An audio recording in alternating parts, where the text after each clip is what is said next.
Amoy pa lang, ulam na mga idol.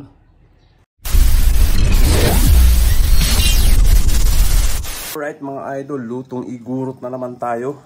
Ayan yung ating chicken kiniing with kardis mga idol. Ayan, lulutuin na natin ang ating kardis. Ayan o. Yung ating kardis tumutubo na. Yun o. At syempre, ito yung ating chicken kiniing mga idol. Smoked chicken yan. Yan o. Yan ang susubukan natin yan mga idol. Chicken kardis. Ayan.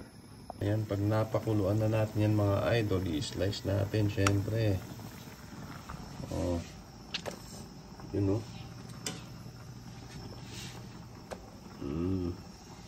Golden chicken kiniing. Yan na mga idol. Yan o. Na-slice na natin. Siyempre lalagyan na natin sa may kardis natin. Kumukulo na. O. Diba?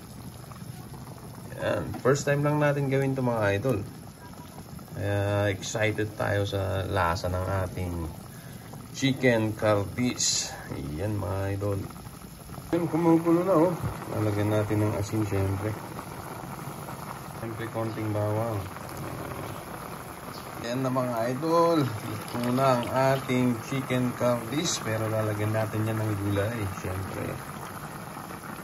Yan o. Talbos ng ampalaya. Ugot ng ampalaya yan mga idol para mas masarap. Siyempre may sili yan mga idol. Hindi mawawala ang sili mga idol. Yan o. Ayan mga idol. Luto na ang ating kardis with golden chicken kiniing with talbos ng ampalaya. Ayan, kakain na tayo mga idol. Ayan, kain na tayo mga idol.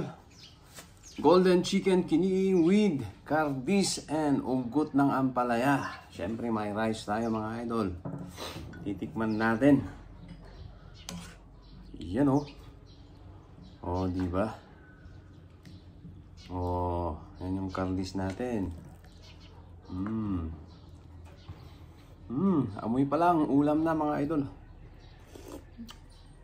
Wow, amazing, amazing. Kaiba ang lasa niya. Red na red yung karne ng manok, oh. Talagang kiniing talaga mga idol, champion to. The best, the best. Mas masarap ito pag tinakamay. Siyempre with ugot ng ampalaya. Diba? Kain po, kain po. At siyempre, yung sili natin.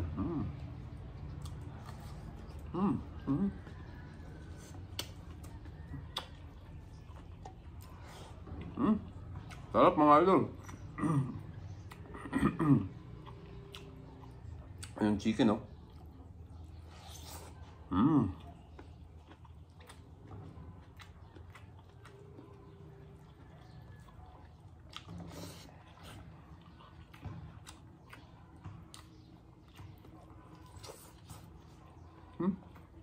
Champion. Perfect, perfect.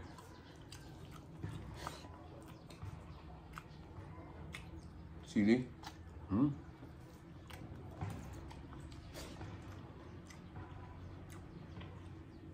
Kain po.